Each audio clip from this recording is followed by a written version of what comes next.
আসসালামু আলাইকুম রহমতুল্লাহ। সুপ্রিয় শিক্ষার্থীবৃন্দ, আজকে আমরা উচ্চতর গণিতের 1.1-এর 26 নং প্রশ্ন নিয়ে আলোচনা করব। প্রশ্নটি হচ্ছে a equal to x such that x belongs to r এবং x square minus a plus b into x plus a b equal to 0, comma b equal to 1 2। b এর মান দেওয়া আছে 1 2, b এর মান 1 2 এবং c ইকুয়াল টু 2 4 5। ক নম্বরে বলেছে এ সেটের উপাদানসমূহ নির্ণয় করো। সমাধান: ক দেওয়া আছে এ ইকুয়াল টু, যে শর্তটি দেওয়া আছে সেটা আমরা লিখে দিলাম প্রশ্ন থেকে, এটা আমরা লিখে দিব। লেখার পরে এখন এই যে শুধু এটুকু নেব, এই অংশটুকু এখানে নিব, নিয়ে কাজ শুরু করে দেব। এখন নেওয়ার পরে A plus B into X, এক্সটা এ প্লাস বি এর সাথে গুণ অবস্থায় রয়েছে, তাহলে আমরা কি করব, এক্স স্কোয়ার ঠিকই লিখে দিব। অ্যান্ড এক্স যেহেতু এ বি এর সাথে গুণ অবস্থায় রয়েছে, আমরা গুণ দিয়ে দেব এ এক্স, এক্স দিয়ে কে গুণ দিলে এ এক্স হবে। চিহ্ন কি রয়েছে, প্লাসে মাইনাসে মাইনাস। আবার বি দিয়ে এক্সকে গুণ দিলে বি এক্স, যেহেতু বাইরে মাইনাস আছে মাইনাস হয়ে যাবে এখানে। আর এ বি ঠিকই থাকবে। এবার এই অংশ দুটি থেকে কমন যাবে, আবার এই অংশ দুটি থেকে কমন যাবে।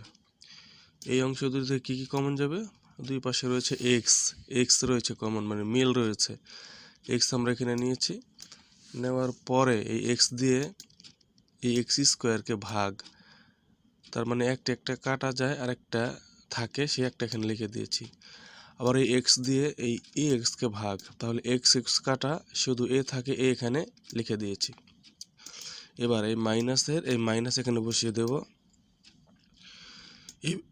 এই দুটি অংশ থেকে কি কমন যায় বা কি মিল আছে, সেটা হলো বি।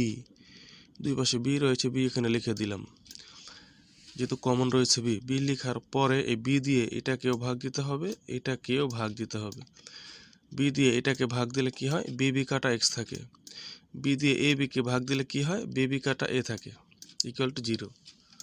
এটা আমরা পেলাম। এরপরে হচ্ছে এখান থেকে দেখে নিই, অর্থাৎ এক্স মাইনাসে এক্স মাইনাস এ রয়েছে, দুই জায়গায় মিল রয়েছে। আবার এখান থেকেও একটি কমন যাবে, এক্স মাইনাস এ, যেহেতু দোনো পাশে রয়েছে তো এক্স মাইনাস এ কমন যাবে। এই দুই পাশ থেকে যদি এক্স মাইনাস এ কমন যায় তাহলে কি থাকে, এক্স আর মাইনাস বি থাকে। এক্স মাইনাস এ কমন নিলে এক্স আর মাইনাস বি থাকে। এই যে এক্স মাইনাস এ কমন নিয়েছি, আর বাইরে ছিল এক্স মাইনাস বি, সেটা আমরা লিখে দিয়েছি, ইকুয়াল টু 0। এবার লিখবো হয় এটা সমান 0 অথবা এটা সমান 0, আমরা লিখে দেব। X minus A equal to 0 লিখলাম, লেখার পর এক্স বাম পাশে থাকবে, এ ডান পাশে চলে যাবে, এটা মাইনাস ছিল প্লাস হয়ে যাবে। অথবা x minus b equal to 0, বা এক্স বাম পাশে থাকবে, বি ডান পাশে চলে যাবে প্লাস হয়ে। তাহলে এক্স এর সমান কি পেলাম, দোনো পাশে এ পেলাম আর বি পেলাম। তাহলে আমরা বলতে পারি এ সেটের উপাদান সমূহ হলো এ বি, এ সেটের উপাদান সমূহ হলো এ বি। খ নম্বরে বি ইকুয়াল টু 1 2 এবং সি, এই দুটির মান দেওয়া আছে, এটা প্রশ্নের মধ্যে দেওয়া ছিল, সেটা আমরা লিখে দিলাম এখানে, মানগুলো প্রশ্ন থেকে লিখে দেব। এবার বি ইন্টারসেকশন সি লিখব। সুতরাং বি ইন্টারসেকশন সি, বি এর মান বসিয়ে দেব, ইন্টারসেকশন এ সি এর মান বসিয়ে দেব। আমরা জানি ইন্টারসেকশন থাকলে শুধু কমনগুলো যায়, মানে মিলগুলো যায়। এর দুই পাশে কি কি মিল রয়েছে উপাদানের মধ্যে, শুধু 2 রয়েছে, এখানেও 2 এখানেও 2, আর কোনো উপাদানে মিল নেই, তাহলে 2 আমরা লিখে দেব। B intersection C equal to কি পেলাম, 2 পেলাম। এবার পাওয়ার অফ, পাওয়ার পেতে power of B intersection C, এটার দ্বারা কি লিখব, পাওয়ার দ্বারা, অর্থাৎ আমরা যে বি ইন্টারসেকশন সি এর যে উপাদান পেয়েছি সেটা দিয়ে কতগুলো উপসেট তৈরি হয় সেটা বের করব, কতগুলো উপসেট তৈরি হয় সেটা বের করব। তাহলে এই 2 তো আমাদের মূল উপাদান, এর আমরা পেয়েছি। এই 2 দিয়ে একবার 2 লিখবো, আরেকবার ফাঁকা সেট লিখবো।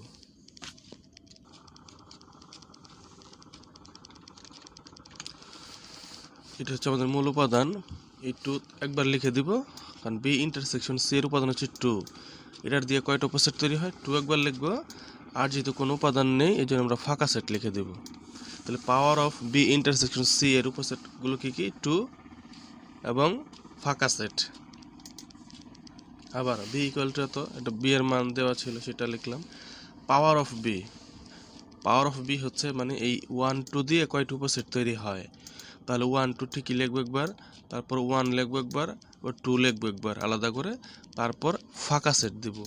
ফাঁকা সেট হচ্ছে সকল সেটের উপসেট, অর্থাৎ ফাঁকা সেট হচ্ছে সকল সেটের উপসেট থাকবে, ফাঁকা সেট সবটার মধ্যেই থাকবে। তাহলে আমরা পাওয়ার অফ বি কি পেলাম? 1 2 1 2 ফাঁকা সেট। এটা হচ্ছে পাওয়ার অফ বি।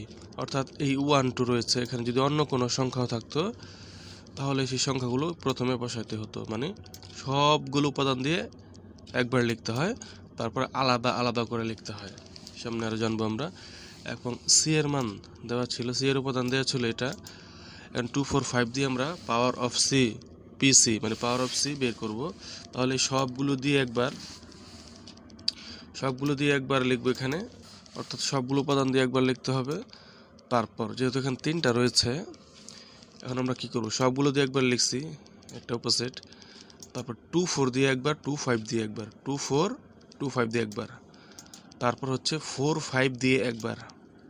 অর্থাৎ নিয়মটা হচ্ছে প্রথমে সবগুলো দিয়ে একবার দেব, দেওয়ার পরে তারপর 2 দিয়ে 4কে, 2 দিয়ে 5কে, 2 দিয়ে হয়ে গেল, তারপর 5 দিয়ে, 5-এর ডান পাশে রয়েছে একটি 5 4 5, অর্থাৎ 2 দিয়ে যখন করব তার ডান পাশে দুটি সংখ্যা রয়েছে দুইবার লিখবো এখানে। তারপর 4 দিয়ে যখন লিখবো 4-এর ডান পাশে একটি সংখ্যা রয়েছে 4 5 দিয়ে একবার করব।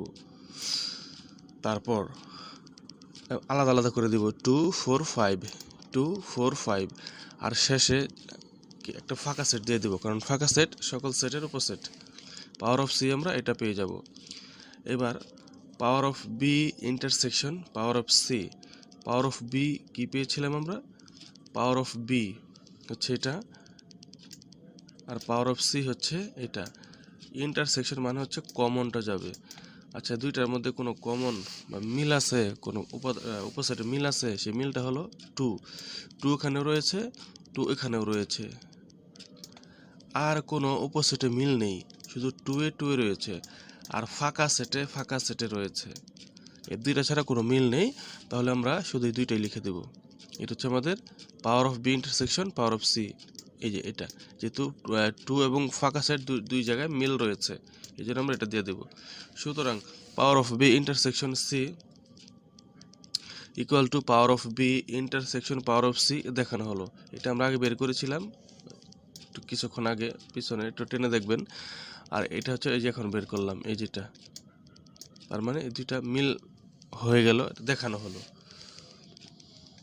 এবার আমরা গ নম্বরে দেখি, দেওয়া আছে বি এবং সি, এই উপাদানগুলো দেওয়া আছে, সেটা প্রশ্ন থেকে লিখে দেব। এবং ক থেকে পাই এ ইকুয়াল টু এ বি, এটা আমরা নিয়ে নেব।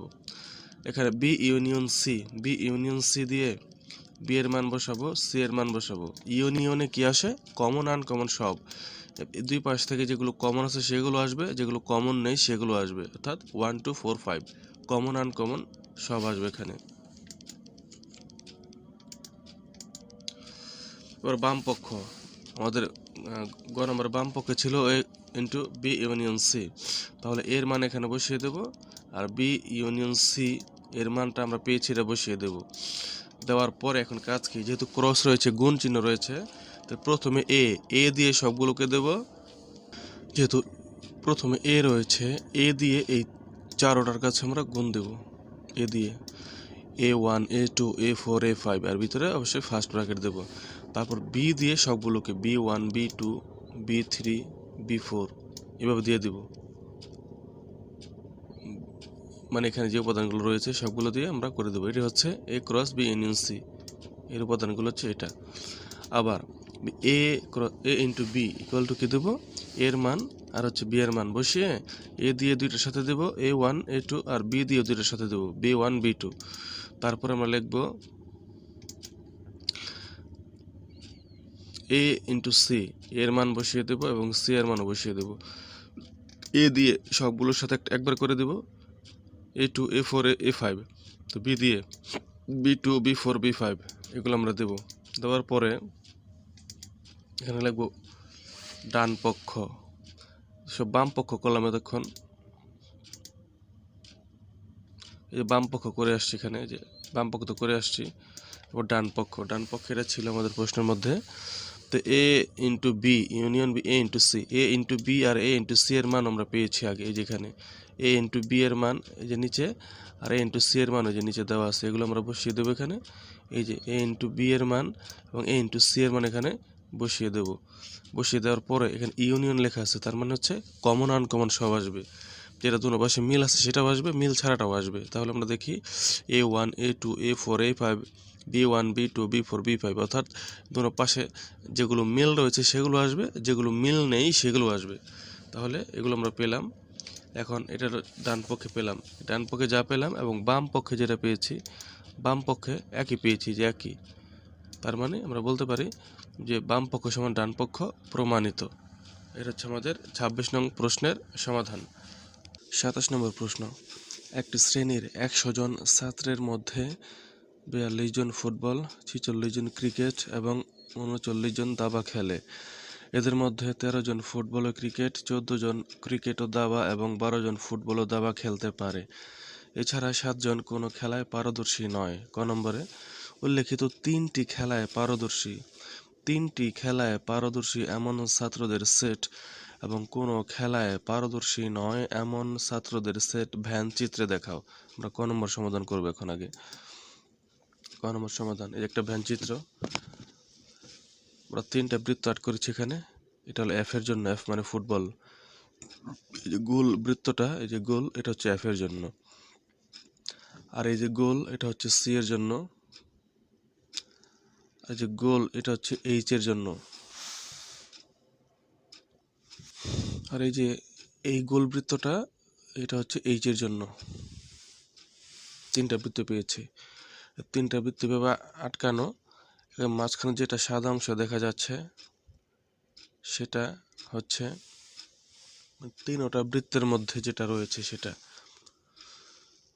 এটা খাতার মধ্যে যখন করা হবে তখন কালো কলম দিয়ে একটু ডার্ক করে দিলে ভালো হয়, কালো করে দিলে ভালো হয়। তো আমরা এখানে দেখি, এটা হচ্ছে এফ এর বৃত্ত। এই গোল বৃত্তটার মধ্যে এফ রয়েছে, এই জায়গাটা সাদার উপরে, এটা হচ্ছে এফ সি, কারণ এফও আছে এখানে, সিও আছে এখানে।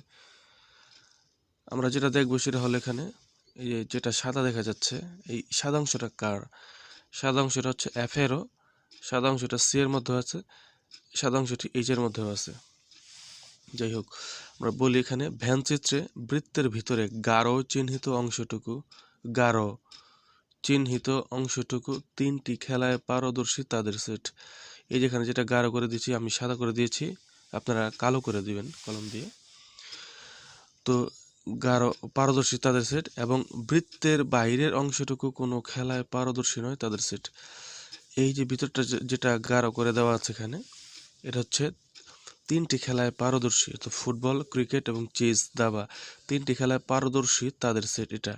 আর এই যে বৃত্তের বাহিরের জায়গাটা রয়েছে খালি জায়গা, বৃত্তের বাহিরে এটা হচ্ছে যে কোনো খেলায় পারদর্শী নয় তাদের সেট, বৃত্তের বাইরেরটা। এটা হচ্ছে আমাদের ক নং প্রশ্নের সমাধান। খ নম্বরে যাচ্ছি, ধরি সকল ছাত্রের সেট ইউ। যারা ফুটবল খেলতে পারদর্শী তাদের সেট এফ, যারা ক্রিকেট খেলতে পারদর্শী তাদের সেট সি, ও যারা দাবা খেলতে পারদর্শী তাদের সেট আমরা এইচ ধরবো, কারণ সি একবার নিয়েছি, তো চেজের এইচ ধরবো আমরা। এখন N of U, number of U equal to 100, এটা দেওয়া আছে প্রশ্নের মধ্যে। এই যে 100 জন, এটাকে আমরা ইউ ধরেছি। তো এন অফ ইউ হচ্ছে 100, এন অফ এফ মানে ফুটবল 42, 42, এই যে এখানে 42, এখানে 46, অর্থাৎ এখানে যে নাম্বারগুলো রয়েছে আমি সেগুলো এখানে উঠিয়ে দিয়েছি। এন অফ সি মানে ক্রিকেট হচ্ছে 46 জন, এন অফ এইচ মানে 39 বা 39, N of F intersection C, অর্থাৎ দুটি খেলায় পারদর্শী, সেটা হলো 13 জন। দুটি খেলায় আমরা দেখি, দুটি খেলার মধ্যেও রয়েছে এখানে 13 জন ফুটবল ও ক্রিকেট, 14 জন ক্রিকেট ও দাবা, এরকম দুটি খেলার মধ্যেও রয়েছে, সেটা আমরা এখানে উঠিয়ে দিয়েছি। এফের তো ফুটবল, সিতে ক্রিকেট, তো ফুটবল ক্রিকেটের মধ্যে 13, ক্রিকেট চেজ দাবার মধ্যে 14 বা 14, ফুটবল দাবার মধ্যে 12। তারপর এরকমভাবে যে 3টি খেলা এখানে আমরা দেখি, এই যে এছাড়া 7 জন কোনো খেলায় পারদর্শী নয়, 7 জন কোনো খেলায় পারদর্শী নয়। তাহলে F union C union H whole prime, এটা হচ্ছে কমপ্লিমেন্ট বা পূরক বলা হয় অথবা প্রাইমে বলা হয়। তো এটা সমান হচ্ছে 7, তার মানে হচ্ছে কোনো খেলায় পারদর্শী নয়, সেটা হলো 7 জন। এখন আমরা লিখবো অন্তত একটি খেলায় পারদর্শী, অন্তত একটি খেলায় পারদর্শী, N of F union C union H, একটি খেলায় পারদর্শী, আমরা সেটটা এটা লিখব। সুতরাং একটি খেলায়ও পারদর্শী নয় তাদের সেট। তাহলে আমরা কি করব, এন অফ ইউ থেকে এই যেটা বাদ দিয়ে দেব, এন অফ ইউ হচ্ছে আমাদের সার্বিক সেট, এটা থেকে আমরা এটা বিয়োগ দিয়ে দেবো, যে বিয়োগ দিলাম এখানে। দেওয়ার পরে এখন আমরা এই অংশটুকু আগে লিখব, লেখার পরে এই ইউর বদলে আমরা এখানে কমপ্লিমেন্ট দিয়ে দেব, কমপ্লিমেন্ট বা পূরক দিয়ে দেব ইউর বদলে। এখন এতটুকুর মান আমার কত দেওয়া আছে, 7 দেওয়া আছে, যেটা আমরা আগে করলাম, এই যে এতটুকুর মান 7 দেওয়া আছে। এবার আমরা সুতরাং N of F union C union H এটা লিখবো। এটা কোথা থেকে লিখবো, এই যে আমরা এই অংশটুকু নিলাম, এখান থেকে এই ফর্মুলাটা আমরা এখানে নেব, এটা নেওয়ার পরে এখানে নেব, তারপর এটাকে আমরা একটা সূত্রে ফেলবো, সেটা হলো প্রথমে প্রত্যেকটাকে আলাদা আলাদা করে দেব, n of F, n of C, n of H আলাদা করে দেব, এটা যোগ অবস্থায় থাকবে। তারপর দুটি করে এফ সি একবার, এফ এইচ একবার, এফ সি একবার, এফ এইচ একবার, এখানে একটা এন হবে। তারপর এইচ এফ একবার, অর্থাৎ দুটি করে দেব, প্রথমে একটি করে দেব যোগ দিয়ে, তারপর দুটি করে দেব ভিতরে, সেটা হচ্ছে বিয়োগ, তারপর তিনটা একসাথে দেব, সেটা হচ্ছে যোগ, এবং ইন্টারসেকশন থাকবে plus N of F intersection C intersection H, এটা এখানে ইন্টারসেকশন অবস্থায় থাকবে, এগুলো যোগ অবস্থায় থাকবে। এবার আমরা কি করব, এগুলো এই বাম পাশে ঠিকই লিখে দেব, দেওয়ার পরে এগুলোর মান বসিয়ে দেব, যে মানগুলো আমরা আগে পেয়েছিলাম ফার্স্টে, এগুলোর প্রত্যেকটার মান রয়েছে এখানে, এতটুকু মান আমরা বসিয়ে দেবো, এই যে এখান থেকে এখানে যে মানগুলো রয়েছে এখান থেকে দেখে দেখে আমরা লিখে দেব, এই 42, 46, 39, 13, 12, 14 এগুলো সব আমরা বরাবর দিয়েছি। এন অফ এফ এর মান 42, এন অফ সি এর মান 46, এইভাবে আমরা এই পর্যন্ত মানগুলো বসিয়ে দিয়েছি। তারপরে এই পাশে যা আছে তাই, আর এখানে হচ্ছে যেগুলো প্লাসের, এগুলো এই তিনটা প্লাসের, প্লাস করলে কত হয়, 127 হয়, আর তিনটা হচ্ছে মাইনাসের, এগুলো এই তিনটা আমরা একত্র করে দেবো, সেটা হলো 39 হবে, যেহেতু বিয়োগ, এগুলো আমরা বিয়োগ চিহ্নটা দিয়ে দেব, আর এখানে যা আছে তাই থাকবে। তারপর 127 থেকে 39 চলে গেলে কত থাকে, 88, এটা আমরা লিখে দেব, আর এখানে এই পাশে যা আছে তাই। এখন আমরা এটা নেব, পূরক সেটটি নেব বা কমপ্লিমেন্ট সেটটি নেব, এই যে কমপ্লিমেন্ট সেটটি, এই কমপ্লিমেন্ট সেটটি নিয়ে দেওয়ার পরে এখন কি করব, আমরা এই প্রাইমের বদলে বা পূরকের বদলে আমরা এন অফ ইউ লিখব, এই পূরকের বদলে, হ্যাঁ, শুধু এন অফ ইউ আর বাদ, আর n of F union C union H, অর্থাৎ এটাই লিখে দেব, এই কমপ্লিমেন্ট পূরকের বদলে এটা দেব, আর বাকি যেটা আছে সেটা এখানে দিয়ে দেব। এবার এতটুকুর মান আমরা 7 পেয়েছিলাম আগে, 7 দিয়ে দেব। এন অফ ইউর মান আমরা 100 পেয়েছি আগে, আর এতটুকুর মান পেয়েছিলাম এই যে এতটুকুর মান শুধু, সেটা হচ্ছে আমরা এখানে পেয়েছি, এই যে 7, সরি এটা নয়, এই যে অংশটুকু, এই অংশটুকুর মান পেয়েছিলাম আমরা 88 প্লাস এই অংশটুকু পেয়েছি, এটার মান এটা পেয়েছিলাম। অতএব আমরা এই যেখানে দিয়ে দেব এই অংশটুকুর মান যতটুকু পেয়েছিলাম এই যতটুকু আমরা এখানে বসিয়ে দিয়েছি।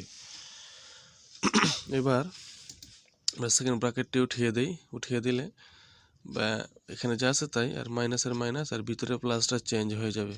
ব্র্যাকেট উঠিয়ে দিলে বাইরে মাইনাস থাকলে ভিতরের চিহ্ন চেঞ্জ হয়ে যায়, প্লাস ছিল মাইনাস হয়ে গেল। এবার 100 থেকে 88 চলে গেলে 12 থাকে, এখানে যা আছে তাই।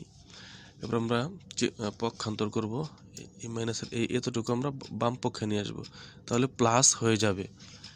তাহলে রাইট পক্ষে কী রইল 12 আছে, আর এই 7 তো বাম পক্ষে ছিল, এটা ডান পক্ষে চলে গেল, যেহেতু এখানে মাইনাস প্লাস ছিল এখানে মাইনাস হয়ে গেছে। এবার 12 থেকে 7 চলে গেলে 5 থাকে, তাহলে n of f intersection c intersection h equal to 5 পেলাম। তা কী বলতে পারি, 3টি খেলায় পারদর্শী এমন ছাত্রদের সংখ্যা 5 জন। 3টি খেলায় পারদর্শী এমন ছাত্রদের সংখ্যা 5 জন। এখন আমরা গ নম্বরে যাচ্ছি। খ হতে প্রাপ্ত, যেটা আমরা একটু আগে পেলাম, এটা আমরা লিখে দেব। এই যে খ নম্বর যেটা পেয়েছি, এটা আমরা লিখে দেব।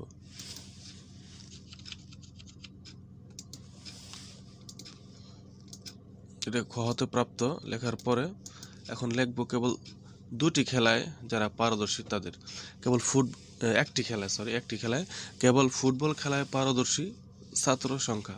ফুটবল খেলার সেটকে আমরা কি ধরেছিলাম, n অফ f। এটা থেকে বাদ যাবে n of fc plus n of f intersect h minus দেব f intersection c intersection h। Football খেলায় পারদর্শী অর্থাৎ n অফ f লিখে, আর এগুলো আমরা ফুটবল বাদে fc fh এই দুটা দেব যোগ দিয়ে, আর তিনোটা fch তিনোটা আমরা বিয়োগ দিয়ে দেবো। এখানে n অফ f ফুটবলের মান কত পেয়েছিলাম 42, আর n of f intersect c এটার মান পেয়েছিলাম 13, আর n of f intersect h এর সংখ্যা কত ছিল 12, আর n of f intersection c intersection 8 এগুলোর মান ছিল 5। সব এখানে দেওয়া আছে, আমরা যেটা আগে পেয়েছিলাম এই যেখান থেকে সব নিয়েছি আমরা, এইখানে সব দেওয়া আছে, এগুলো থেকে আমরা ওখানে সব বসিয়ে দিয়েছি। বসিয়ে দেওয়ার পরে এখন n অফ এই সব মানগুলো বসিয়ে দেওয়ার পরের কাজ হচ্ছে 42 ঠিকই থাকবে এখানে, তারপর এই ভিতরে দুটো যোগ, মানে 13 আর 12 যোগ করলে হয় 25 হয় যোগ করলে। আবার ওই 25 থেকে মানে 25 থেকে এই 5 বিয়োগ যাবে, এই 5 বিয়োগ গেলে কত থাকে 20 বা 20 থাকে, এই যে লিখে দিয়েছি। এখন 42 থেকে 20 গেলে কত থাকে 22। এর হচ্ছে ফুটবল খেলায় পারদর্শী ছাত্র সংখ্যা হচ্ছে 22। এবার লিখবো কেবল ক্রিকেট খেলায় পারদর্শী ছাত্র সংখ্যা, তাহলে এখানে কি লিখবো আমরা n অফ c। ক্রিকেট খেলাটা যেহেতু বলছে n অফ c, তাহলে কি বাদ যাবে n অফ fc বাদ যাবে, ch বাদ যাবে। বেঞ্চিল থেকে আমরা দেখি, যেহেতু ক্রিকেট খেলাটা বের করছি, তাহলে f হচ্ছে যে এই অংশটুকু, c হচ্ছে fc বাদ যাবে, fc বাদ, তারপরে হচ্ছে ch ও বাদ যাবে, ch হচ্ছে শুধু এই অংশটুকু ch, আর fch হচ্ছে এই অংশটুকু, আমরা বাদ দিয়ে দেব। এবার n অফ c ক্রিকেটের যে সংখ্যাটা পেয়েছিলাম 46, fcটা পেয়েছি 13, ch এটা পেয়েছিলাম 14, আর fch এটার সংখ্যা পেয়েছিলাম আমরা মান পেয়েছিলাম 5। এবার আমরা করব 46 ঠিকই লিখবো, এই 13 আর 14 যোগ করলে কত হবে 27 হয়। 27 থেকে মানে 5 চলে গেলে, এই 27 থেকে যদি 5 চলে যায় তাহলে 22। এবার 46 থেকে 22 চলে গেলে 24 থাকে। তারপর লিখবো কেবল দাবা খেলায় পারদর্শী ছাত্র সংখ্যা হচ্ছে n অফ h। এটা থেকে বাদ দিব n of fh plus n of ch minus FCH, এটা আমরা বাদ দিয়ে দেবো। তারপর NFH এর জায়গায় আমরা এর সংখ্যাটি বা মানটি লিখবো, FH এর জায়গায় এই মানটি লিখবো, CH এর জায়গায় এই মানটি লিখবো, আর FCH এই মানগুলো 5 এখানে লিখবো। এই সবগুলো আমরা প্রথম থেকে লিখেছি, এখানে আমরা এখানে পেয়েছিলাম, যেখান থেকে সব আমরা উঠিয়ে দেব। দেওয়ার পরে 39 এইসব মানগুলো বসালাম। এখন 12 আর 14 যোগ করলে হয় 26, মানে 26 থেকে যদি 5 চলে যায়, 26 থেকে 5 চলে গেলে 21 থাকে, আর 39 থেকে 21 বিয়োগ দিলে 18 থাকে। আমরা লিখতে পারি অতএব একটি খেলায় পারদর্শী এমন ছাত্রদের সংখ্যা, যেটি পেলাম 22, 24, 18, এখানে তো 18 পেলাম, আগে কি পেয়েছি, এই যে 22, 24 আর হচ্ছে যে 18, এই তিনটা যোগ করলে হয় 64। এটা হচ্ছে আমাদের অ্যান্সার। এবার আমরা লিখবো কেবল ফুটবল ও ক্রিকেট খেলায় পারদর্শী তাদের সংখ্যা। ফুটবল ও ক্রিকেট খেলায় পারদর্শী তাদের সংখ্যা, তাহলে কি লিখবো, F ইন্টারসেকশন C, যেহেতু ফুটবল আর ক্রিকেট, বাদ যাবে FCH, বাদ দেওয়ার পরে এখন আমরা এর মানগুলো বসিয়ে দেব। এটার মান হচ্ছে 13 আর এটার মান হচ্ছে 5, যেটা আমরা আগে পেয়েছিলাম, এটা বিয়োগ করলে হয় 8। এবার আমরা লিখব কেবল ফুটবল ও ক্রিকেট খেলায় পারদর্শী তাদেরটা লিখেছি আমরা সংখ্যা, ফুটবল ও দাবা খেলায়, তাহলে ফুটবল ও দাবার জন্য আমরা H ধরেছি, চেজের H, যেহেতু C একবার নিয়েছি ক্রিকেটের জন্য এই জন্য H ধরেছি, এটা বসাবো, আর FCH তো বসাবোই। এবার এটার মানগুলো বসিয়ে দেবো, 12 আর হচ্ছে FCH এর মান হচ্ছে 5, আমরা বসিয়ে দেবো, এটা বিয়োগ করলে কত হয়, 7 থাকে। তারপর আমরা এখানে লিখবো ক্রিকেট ও দাবা খেলায় পারদর্শী তাদের সংখ্যা, ক্রিকেট ও দাবা, ক্রিকেটের C, দাবার H, আর এর বাদ যাবে FCH। এবার আমরা এখানে এর মানগুলো বসিয়ে দেব, 14 - 5 বিয়োগ করলে হবে 9 লিখতে পারি। সুতরাং কেবল দুইটি খেলায় পারদর্শী তাদের সংখ্যা, যেটি সংখ্যা আমরা পেলাম 8, 7, 9, এই যে 8, 7 আর হচ্ছে যে 9, এই তিনের সংখ্যা আমরা এখানে যোগ করে দেব, যোগ করলে কত হবে, 24। এবার লিখবো অন্তত দুটি খেলায় পারদর্শী তাদের সংখ্যা, 24 এর সাথে 5 যোগ দিয়ে দেব, 24 এর সাথে এই যে 5 যোগ, কোন 5, যেটা হচ্ছে তিনও খেলায় পারদর্শী তাদের, সেটা আমরা পেয়েছিলাম, তিনও খেলায় পারদর্শী, এই যে 5টা, এই 5টা আমরা যোগ দিয়ে দেব। কেবল দুটি খেলায় পারদর্শী 24, আর 5টা দেবো কেন, কারণ 5 হচ্ছে তিনটি খেলায় পারদর্শী, তার মানে এইটার ভিতরে অন্তত এর ভিতরে ওই তিনজনেরটা ওইটাও রয়েছে, এই জন্য আমরা 24 এর সাথে 5 যোগ দিয়ে দেবো, তাহলে কত হবে, 29 জন। 28 নম্বর প্রশ্ন, পাওয়ার অফ ফাঁকা সেট নির্ণয় করো। এটা আমাদের সমাধান করবে এখন। যেহেতু প্রথমে বলেছে পাওয়ার অফ ফাঁকা সেট, তাহলে যে পাওয়ার অফ ফাঁকা সেট লিখে একটা সেট দিয়ে দিলাম, ফাঁকা সেট, পাওয়ার অফ ফাঁকা সেট, এখানে মানে ফাঁকা সেট বলতে সেট নাই, খালি। আমরা জানি ফাঁকা সেট হচ্ছে সকল সেটের উপাদান, এই যে যেহেতু এখানে আমরা পাওয়ার সেট নির্ণয় করব, শক্তি সেট নির্ণয় করব, তাহলে এই যে ভিতরে তো ফাঁকা সেট, তাই না, তাহলে এর উপসেট কয়টা হবে, উপসেট হবে একটা, সেটা হলো ফাঁকা সেট। আর যেহেতু পাওয়ার সেট নির্ণয় করতে বলছে, এই জন্য সেকেন্ড ব্র্যাকেট দিয়ে দেবো, পাওয়ার সেট করার জন্য সেকেন্ড ব্র্যাকেট দিয়ে দেবো। আর যেহেতু এখানে কোনো উপাদান নাই, এই জন্য আমরা ফাঁকা সেট দেব, উপাদান না থাকার কারণে ফাঁকা সেট, এখানে এই সেটটা নাই বোঝাচ্ছে, নাই, ফাঁকা সেট মানে নাই, এই জন্য আমরা কী করবো, ফাঁকা সেট দিয়ে সেকেন্ড ব্র্যাকেট দিব, তাহলে পাওয়ার অফ ফাঁকা সেট হয়ে যাবে। আর এই দ্বিতীয় অংশটা এবং পাওয়ার অফ ফাঁকা সেট ইকুয়াল টু, এখানে দুইটা ফাঁকা সেট, এটা কারণটা কি, কারণ হলো এই যে এখানে যে ফাঁকা সেটটা রয়েছে সেটা হচ্ছে উপাদান অবস্থায় রয়েছে, তার মানে এটা উপাদান হিসেবে থাকলে এই ফাঁকা সেট একবার আসবে, আর ফাঁকা সেট আরেকটা আসবে, যে ফাঁকা সেট সকল সেটের উপসেট, অর্থাৎ এই ফাঁকা সেটটা সকল সেটে যাবেই। তাহলে এখানে দুইটা কেন, প্রথম হচ্ছে উপাদান হিসেবে আছে এই জন্য একটা, আর ফাঁকা সেট তো সব সেটে থাকে সেই জন্য একটা। আর প্রথমটা হচ্ছে যে এখানে কোনো উপাদান হিসেবে নাই, শুধু ফাঁকা হিসেবেই আছে, এই জন্য আমরা ফাঁকা সেটটি লিখে দিয়েছি, এখানে একটা লিখেছি। প্রথমটা উপাদান হিসেবে নাই এই জন্য একটা লিখেছি, পরেরটা যেহেতু উপাদান হিসেবে আছে এই জন্য আমরা দুইটা ফাঁকা সেট লিখেছি। সেকেন্ড ব্র্যাকেট দিয়ে আমরা আটকে দিয়েছি। এটা হচ্ছে পাওয়ার সেট বা শক্তি সেটের জন্য এভাবে সেকেন্ড ব্র্যাকেট দিতে হয়। এটা হচ্ছে আমাদের 28 নম্বর প্রশ্নের সমাধান। এক গ্রামে এক মিস্ত্রি ছিল, সে তাদের ঘর তৈরি করত যারা নিজেরা নিজেদের ঘর তৈরি করত না। মিস্ত্রির ঘর কে তৈরি করত? আমরা লিখব, ধরি সকল সদস্যদের সেট ইউ, সকল সদস্যদের সেট ইউ, এবং মিস্ত্রি ও তার পরিবারের সেট এ, এবং মিস্ত্রি ও তার পরিবারের সেট এ ধরলাম এটা।